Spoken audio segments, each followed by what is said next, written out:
GFS model ने एक बार फिर चौंकाया, बंगाल की खाड़ी पर बड़े सिस्टम की आहट को लेकर अपडेट बताया। एक बार फिर से आप सभी का इस चैनल पर स्वागत है और मोटे तौर पर हम कह सकते हैं कि बंगाल की खाड़ी पर हो सकता है कि इस महीने के अंतिम सप्ताह में एक बड़ा सिस्टम बन जाए। और बड़ा सिस्टम किस तरह से रहेगा, यानी कि वह सिस्टम डिप्रेशन, डीप डिप्रेशन या फिर साइक्लोनिक स्टॉर्म भी बन सकता है। ऐसे में क्या कुछ संभावना रहेगी इस सिस्टम को लेकर, आइए जानते हैं इस वीडियो में। आप सभी से निवेदन रहेगा कि अगर आप मेरा वीडियो पहली बार देख रहे हैं, नए दर्शक हैं, तो चैनल को सब्सक्राइब करना ना भूलें और लगातार मेरे साथ बने रहिएगा। इसके अलावा आप निश्चिंत रहिए क्योंकि मैं आपके साथ बना हुआ हूँ और बारिश को लेकर, सिस्टम को लेकर और तमाम जो अपडेट है मॉनसून को लेकर आप तक समय-समय पर पहुँचाता रहूँगा। तो आप बस मेरे साथ बने रहिएगा और सपोर्ट बनाए रखिएगा। चलिए जानते हैं कि सिस्टम कब तक बनेगा, क्या संभावना रहेगी सिस्टम के चलते देश भर में बारिश की। सबसे पहले आप जून महीने का ये अंतिम सप्ताह का मॉडल देखिए। ये मॉडल पूरी तरह से इंडिकेशन दे रहा है कि एक मोटा सिस्टम बंगाल की खाड़ी पर बन सकता है। मोटा यानी कि एक बड़ा सिस्टम बन सकता है जो देश में मानसूनी बारिश में बढ़ोतरी करेगा। इसके अलावा व्यापक भारी बारिश देगा। साथ ही साथ जो कमज़ोर मानसून की स्थिति इस समय बनी हुई है, उससे देश को उभारने में मदद करेगा।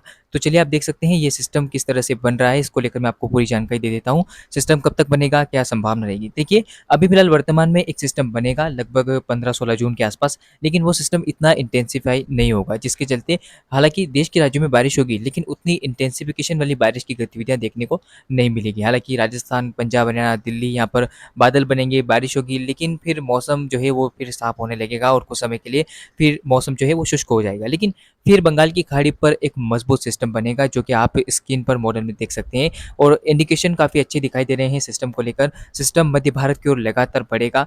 तो ऐसे में अनुमान लगाया जा सकता है कि जुलाई के पहले सप्ताह तक व्यापक बारिश देश के कई राज्यों में आपको देखने को मिल सकती है। फिलहाल सिस्टम की बात करते हैं, सिस्टम किस तरह से बनेगा। सबसे पहले बात करते हैं सिस्टम कब से बनना शुरू हो सकता है। तो आपको बता दूं कि सिस्टम के बनने की जो संभावना दिखाई दे रही है मॉडल में, वो लगभग 22 जून से नजर आ रही है। लगभग 21-22 जून के आसपास बंगाल की खाड़ी के ऊपर साइक्लोनिक सर्कुलेशन बनेगा। फिर 22 जून को ये कम दबाव का क्षेत्र बन जाएगा। इसके बाद सिस्टम आगे बढ़ता हुआ 25 जून तक उम्मीद है कि एक डिप्रेशन, डीप डिप्रेशन या फिर हम कह सकते हैं कि मोटे तौर पर साइक्लोन के रूप में नज़र आ सकता है। तो ऐसे में हो सकता है कि ये साइक्लोन बन जाए, क्योंकि आप देख पाएँगे कि आमतौर पर जो कंडीशन होती है, मानसून की हवाएँ तेज़ी से आगे बढ़ती है और कई बार ऐसी परिस्थितियाँ बन जाती है जब समुद्र का सपोर्ट काफ़ी ज़्यादा हो, ऐसे में साइक्लोन डेवलपमेंट हो जाता है। तो देखने वाली बात होती है कि ये साइक्लोन बनता है या नहीं। फिलहाल इसके ट्रैक की अगर बात की जाए तो जो अनुमान लगाया जा रहा है, ये सिस्टम ओडिशा और साथ ही साथ पश्चिम बंगाल के तटीय इलाकों को कवर करता हुआ आगे बढ़ेगा। उम्मीद है कि मध्य भारत में आगे बढ़ता हुआ ये सिस्टम उत्तरी छत्तीसगढ़ को पार करेगा और फिर मध्य प्रदेश के दक्षिणी पूर्वी जिलों को कवर करता हुआ दिखाई देगा। फिलहाल जानते हैं वर्तमान संकेत क्या बन रहे हैं सिस्टम को लेकर।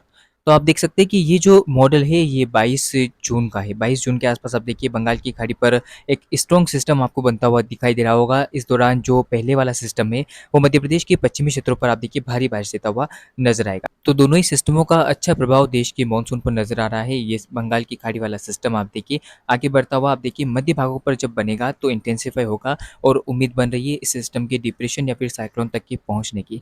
चलिए मैं आपको आगे और मॉडल दिखाता हूँ क्या संकेत नजर आ रहे हैं।